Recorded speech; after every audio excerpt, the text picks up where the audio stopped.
Greetings, dear ones. I am KRYON of Magnetic Service. There used to be a time when my partner had to adjust in the first few moments of a channeling. There was a time where he had to actually change his countenance. Try to relax. Let the pineal flow without what is called the filters of human consciousness, belief. And now I just jump in whenever I want. It's the way of it. That the practice of communicating with Spirit pays off. And you get better at it. And so the human being is asked to practice. Now don't take this wrong. For in a linear fashion, that would mean, well, I'm going to have to assign times for meditation and extend them. And that's not so. What if I told you it may just be the opposite? The meditations would be shorter but more intense. Meditation is beautiful.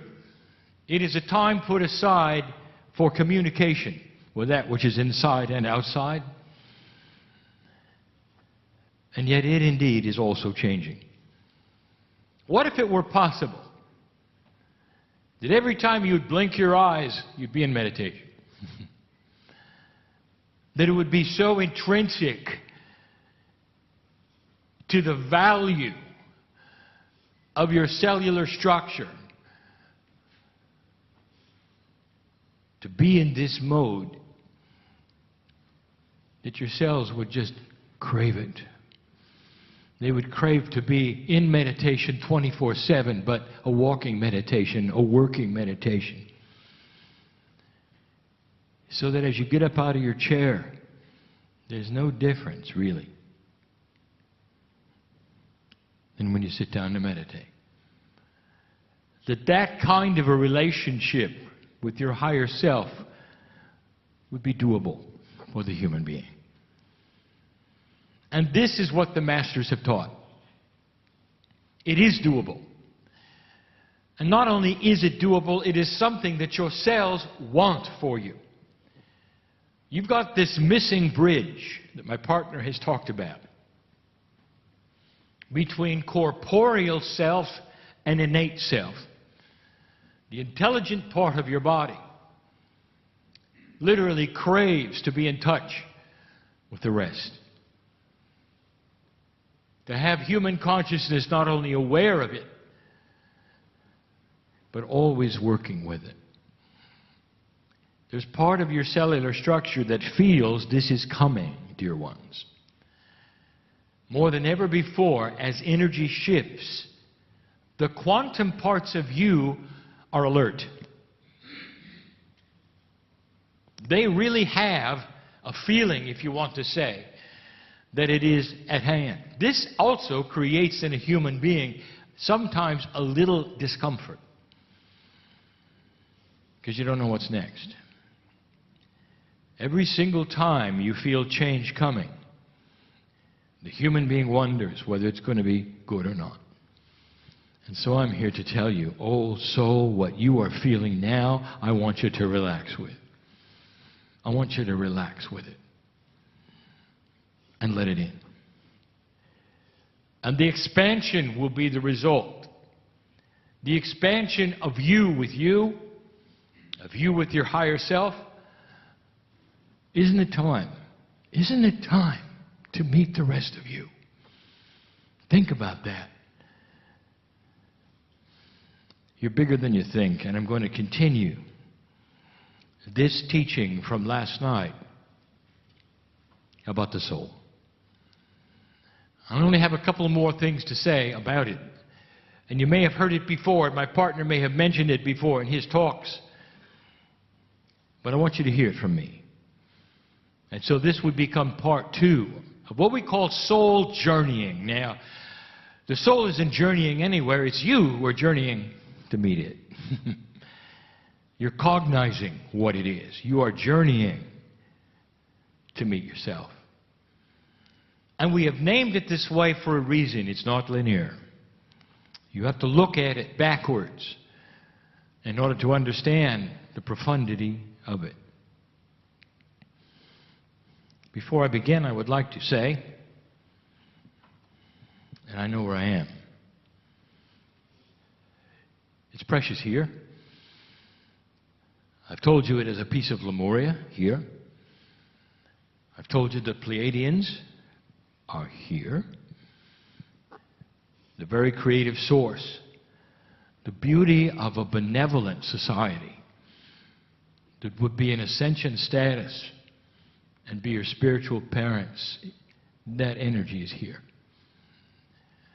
There are only a few places on the earth. There's only really 24 of them who have been assigned the attributes of time capsules. They pair up eventually, and you'll understand the push-pull energy between them. One pushes what you don't have, and one removes the old stuff you don't need. That's how they work. By the way, that's also the attributes of the push-pull energy in the center of the galaxy you have mistakenly called a black hole. It's not a singularity. It cannot exist. We have said this before. Isn't it interesting that in physics everything comes in pairs, and then when you look at the middle of the galaxy, there's only one thing? Where is your common sense? There's got to be a pair there also. There always is in physics. There's a push-pull energy, what we call the twins are there, and there's a reason for it in physics, and they will discover it. It's just unseen at the moment. There's a node in New Zealand. It's an important one. It's because this is a piece of Lemuria, and because it is a previous home, or an existing one, depending upon how you look at time, to those which helped you create the divinity inside you. We've spoken of it before, and it is Mount Cook. And so I'm just going to take a moment to say thank you for the ones who took the time to respect it and to look at it. And it says thank you back. There's a lot to know about that. And as time unfolds and it gets paired up with its counterpart, I want you to look at the energies between them and realize why they are what they are. Enough said for that. I want to continue my journey of the human soul. It's not human. We call this the human soul because we're on earth, because we are with you, and because that's what you call it. But it isn't. The soul is the creator. We've told you this before, long before. This earth was even cool. The soul existed, and it would eventually be part of you. It's eternal in both directions. And so I want to take you on this journey. Where have you been? Before the Pleiadians did what they did on this planet, where were you? Did you have anything to do with what came before this planet? Or, as some of those who would be the experts in spiritual things would tell you, that everything started when you arrived? Really? I want to give you some information. It makes it so much bigger for you. There have been many worlds before yours that have gone through what you've gone through. We've given you some of the names of those in the past that you would even recognize. The Pleiadians are the most immediately removed from you. They are your spiritual parents. They did the work. And they watch over you like parents would watch a child that has totally, completely free choice without even knowledge of their parents. There is benevolence, there is love, there's caring, especially now. There's an awakening on this planet. You have passed this precession of the equinoxes. You're in an energy that I foresaw and I told you about 23 years ago. And here we sit. There's celebration in certain parts of the galaxy because of this planet Earth. Oh, don't look at your news today, okay? This is not what we're talking about. We're not talking about current events. I'm talking about world events, not world as you would think of it in the news, but world that is the earth from its creation to now. And all the things that have taken place in the way they have, what you've done with it. You're sitting on the precipice of massive change. You have free will, you always have, you always will. But we've seen this before. And here's what I want to tell you. So have you. For some of you, this is the 12th or 13th time you've done this. Do you realize that? Your soul has been involved in other places, in other planets, in other constellations. Life is so old in this galaxy, dear ones, compared to yours. So old. Life could start as easily as a few million years when a planet is ripe and ready and begins properly and accelerates in the right way. Not that hard. You will find eventually, listen science, this is a prediction, you will find eventually that when you discover life in other places that are not related to this planet, it will have the same kind of DNA structures. These DNA structures are common to the galaxy. It is how life develops. Oh, there will be some variations, but you will see a commonality that will tell you that what you have on the planet is not unique. Hardly. When you look out at the stars and ask yourself, is there life? It's like standing on a beautiful beach on the planet and asking if anywhere else on the planet there's another beach. Just because you can't see it. The processes that would create a beach on your planet are the processes that would create your planet itself and other planets that would have life. You've been part of the process. Not the corporeal you, but the soul you, the part of the collective you. The part that you can touch right now if you want to. The most profound way through the pineal. And start a communication with your cellular structure that at first you won't even feel it. You won't even know it's there. But when you open a door and keep it open, very, very slowly the energy seeps in a very benevolent and sweet way so it doesn't surprise you or shock you or make you afraid. And you wake up one day and you realize you're not alone. You realize that there's help. You realize you're more peaceful. You realize you're more healthy. And then you start realizing it's working. That's how it works. Do you realize why that is? So we don't frighten. So that we don't startle. Humans are slow to cognize things they have never seen before or never imagined before. So there is no fear. And so we go slow. There's nothing more beautiful than an awakening human being. Finding that which is missing in their life is really there all along. Somebody needed to hear that. You have been part of the plan. You have been a soul of the Pleiadians. The Pleiadians had a planet before theirs, older, much older than theirs, in another constellation in this galaxy, and you were part of that. They're your grandparents. And their name is Arcturian. They're also the Sumerian. There are so many. There are so many ways that this happens. If you're working with these groups, dear ones, and you want to know who they are or where they came from, they're just going to smile at you. But they're here to help. The way grandparents help. Pleiadians are different. They've got responsibilities. The others don't. They're just here to play with you, to help you. There's so much help.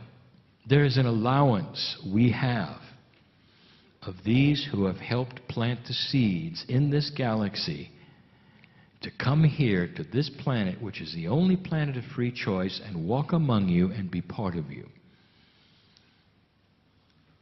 They're guides, they're helps, they're whatever you want to call. They're advisors. And the only rules they have is you have to see them. They cannot announce themselves to you. Many have. There have been many who actually have sensed them and feared them. There's many who think that they're visitors that perhaps are going to capture their soul or kill them just because they don't even understand. There is a wall, you call it a veil, between multidimensional things like that and who you are. And this wall, this veil, is beginning to lift. Now I want to tell you, so you understand and know this, that the veil lifts because you pull it up. Brute force of consciousness and spiritual awakening will pull the veil up. It doesn't go up by itself. It doesn't get thinner by itself. It just sits there waiting for you to pull on it. That is the arrangement. You have got to do it. Let me put it in better terms and stop the metaphors. If you're going to awaken to who's around you, who is multidimensional, it's going to be on your terms, not ours. And that's always the way it has been. You've got to search if you're going to find it. God is not going to present a situation to you that's going to give you positive proof of who you are or what's on the other side of the veil. This is, if you want to call it, a puzzle for you to figure out. It has to be that way. And every single planet that has gone through this has figured it out in this fashion. And here's what I want to tell you, and here's how it applies to today's teaching. You were there. You were there. Does this carry over into your Akash? A little. But not as much as your experience on Earth. Now we're going to get there in a moment.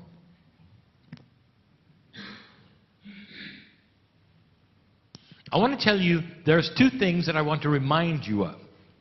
And we've given them before, but we're talking about souls in general. So I want to tell you what they are. The first is this. Even though yesterday we told you you cannot put human attributes on God, and that it's a mistake to think that the creator of the universe has these human things, there's still one that you always seem to develop on your own. It's an old energy concept that's going to have to disappear before anything happens of significance to you. And that is the concept of judgment. Judgment is a human attribute, an old human attribute, an old energy human attribute that is separatist. Judgment comes from one human looking at another, or one civilization looking at another, and deciding that the other civilization is not behaving properly. Judgment is one human being looking at another and saying they're not doing it right. Judgment is everywhere. All over the planet, always has been. Judgment creates wars. And so naturally, when you build your religious structures, judgment is God. And it isn't. And it isn't. And it never was. But it's ingrained into you.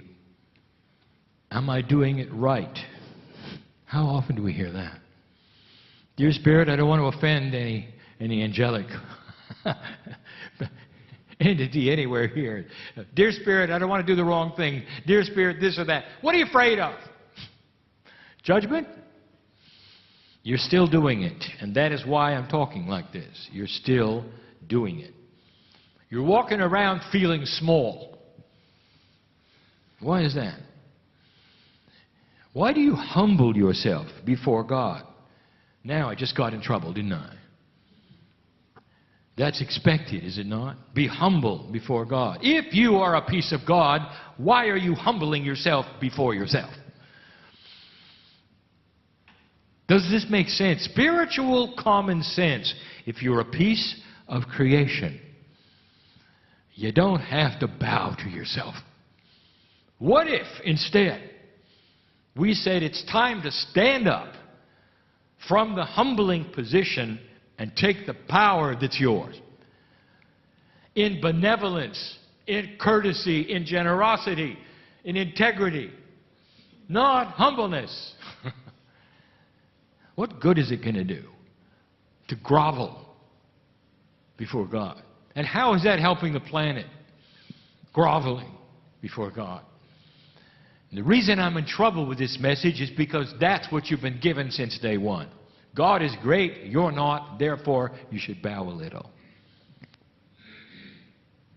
But if you apply the teachings of yesterday and today, and you start to realize that you are a piece of this majesty that is God itself, that it's in every single piece of trillions of DNA molecules in you,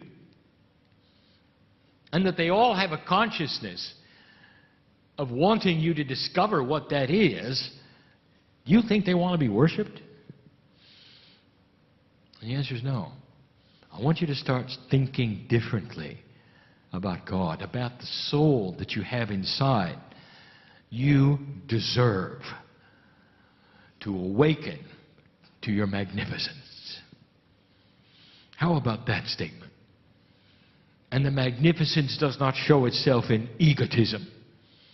You don't stand and beat your chest and tell everybody how good you are. No master has ever done that. You awaken to the wisdom and the maturity of mastery. What is one of the chief attributes of mastery? Silence. You knew that. Be still and know you are God. It's silence. There's an internal knowing where you can breathe the air of the planet and you can remember and you can say, you know, the air of the other planet, it was pretty much like this one. You're wise beyond words because you've been there and done that, and perhaps you don't know the details. But just sit there for a moment and be quiet. Can't you feel who you are? Is this too far removed? Is this too far removed from your intellectual pursuit? Is this too far removed from your 3D logic to think that there was more to life than what you've been told? There is no judgment. Stop humanizing God and creating attributes of situations that are human applied to God. How many times have we heard there are trapped souls someplace? They may be trapped between one place and another, and then humans will decide what those places are. They'll create levels, perhaps. The soul is trapped between 3 and 5. It's all human-made. You know this. How can the creator of the universe be trapped? There is no individual soul energies. It's all part of the whole. It is a collective that is part of you. And when you expire corporally and move on to the next level, the soul is collected from your body and becomes part of the whole again. Now, when you sense somebody who's departed, that is singular, and it's hard to describe to you. It's actual, it's real. We've even told you that pieces and parts of your loved ones who have passed over, the ones especially just recently, become part of you for your life. That's soul sharing, dear ones. It's important you understand how this works. So how can you have part of God trapped between some human created levels? And the answer is, it's impossible. Can I call it what it is? It's mythology at its best. So the next time somebody looks at whatever it is they're looking at and said that's a result of a soul being trapped, inside yourself, I want you to know better. It's not necessary for you to speak up and say, well, now that's not exactly right. That's not what the masters do either. No, I want you to know better. And the reasoning for this is so you don't see a system that doesn't exist. I want you to see the system that exists. And that one is beautiful. There's no issues. There's no problems. There's no trappings. There's no purgatories. There's no soul that goes someplace in preparation for something else. We told you that yesterday. There's no levels of souldom. God is God. The creator of this universe is what it is. It's not segmented. It's not trapped. And it does not have a consciousness like humans do. It's beyond that. Way beyond that. It's something I can't even describe. For you, all you have to know is that it loves you beyond measure, and everything that is there for you is benevolent. You don't have to jump hurdles, dear ones.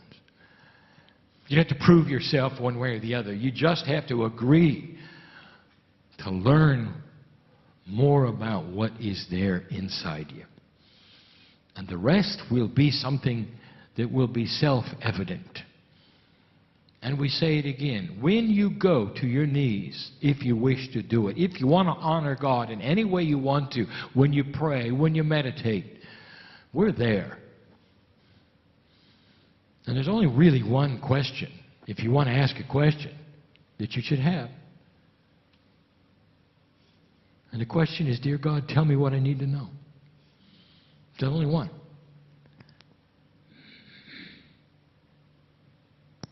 And the reasoning is this, is that all of the other things that you could possibly ask are subservient to that one. Tell me what it is I need to know, dear Spirit, in order to solve the problem, to get from A to B. There's somebody here who needs to hear that. Here's what I'm going to, you know who you are. I want you to go to a place and ask Spirit this. Tell me what it is I need to know to get out of pain. All right? You didn't come to suffer, dear ones. It's time to get through that. Someone needed to hear that. Shouldn't have to live that way. That was not the plan.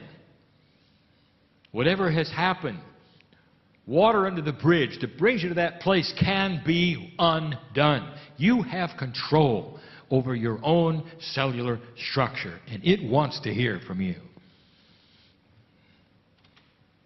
I want to bring up the final one. This one is difficult. We always save the best to last. The ones that are hard to understand, concepts that are perhaps things that you haven't really pondered much, and I'll give it to you. And this has to do with what we would call soul inheritance.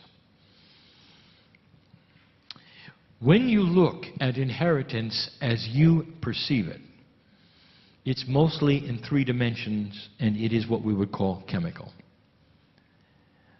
And the confusing part is that you, as a human being, especially one who is aware of your spiritual complement, are dealing with an oxymoron. You are dealing with 2 kinds of inheritance that happen within one single body. Now, the chemical inheritance is that which you're taught in school, and it carries over with it a lot of what your parents had and your grandparents had. You look like them. Perhaps you will have dispositions in cellular structure. Your DNA carries through. There are things that you pass. There are talents, there are instincts that your parents would have, and you can see it. Some of you can even look at your hands and recognize your parents' hands were there. That's chemical inheritance. It's powerful. The man who sits in the chair in front of you right now has a chemical inheritance. His chemistry is Irish. And if he tracks back his lineage, he will find that it's not too many generations before he finds himself in Ireland. And he can track his name, which is very Irish, right back to a family who is there. And he's done it. Someday he may even visit. That is his chemical inheritance. Now, you don't know the story, and now is not the time to give it, but we have exposed to him his immediate past life. And it was not Irish. It was across the ditch in Australia. And that is who he is. Now, here is the issue. Who is he? Is he Irish or is he Australian? He has one path which is Akashic, and one path which is chemical. And so he is a combination, a unique human being who has an entirely different past when you look at the Akashic family compared to the Irish one, which is chemical. And they are both accurate. Is that confusing enough or what? It doesn't have to be. When you look at the parable of Emily and Evelyn and all the other trees we didn't even name, Jason's one of them. I'm giving you names that mean things to those of you who are here. Who stand in the forest, who are all together because they have the same roots. Remember yesterday? So what I want to show you and tell you is that you have to start looking at yourselves differently about who you are, based upon both kinds of inheritance. The chemistry you have, you track back, and you think, well, my past life was then perhaps my partner had to be Irish. No, it doesn't. You just have the attributes of chemistry. The real past life, the one you want to look at, is Akashic. And what is confusing about this is how there can be two paths that are so different that then create a unique human being like you. And you want to separate them, and you want to say which one is accurate, and I'll tell you, they both are. Take my partner. He assumes, and now he knows, that he is part of his parents and his grandparents and their parents, that he has the chemistry of all of them. But he also knows that the part of him that is God that he knows is involved in his Akashic remembrance, and those are the lives he lived with other chemistry from other parents and other grandparents. The result is this, dear ones. Don't overanalyze it. I want you to look at yourself. That's all I want you to look at. How has this come together to create who you are? How has this come together to create who you are? You are a unique human being. Absolutely unique. This is part of the uniqueness. Chemically, you have attributes of 3D inheritance. Spiritually, you have attributes of Akashic inheritance. They come together to create you. Where it goes from here will create another you. The corporeal complications and the puzzle are beyond anything you can imagine. I have just entangled the puzzle that some will listen to. And they'll start to realize the puzzle has always been there. It's going to unravel some things that you didn't understand. How your lives, when read by an Akashic reader, can take you on a whole different path than what you know your parents did. And now you have the answer. Don't try to figure it out. I want you only to see the beauty of how it has created you. Is that good enough? That's all you have to look at. Unique in every single way. You've got the best of everything. Perhaps you've got the strength of the chemistry that you needed and the Akashic lives that you needed to build an old soul who can make a difference on this planet today. Did you think of that? Everything that you've gone through had a purpose. But you're done going to school. And you're done surviving. Now it's time to come out of the cave. See who you are. Check out the magnificence around you. Get out of the crouching position. Stand tall. Feel the light of God around you. And claim your mastery. Simple? No. No. But you always start with small steps. And they turn into bigger ones. So now it's time to start. That's the message of the day. It'll get more complicated. I promise. And so it is.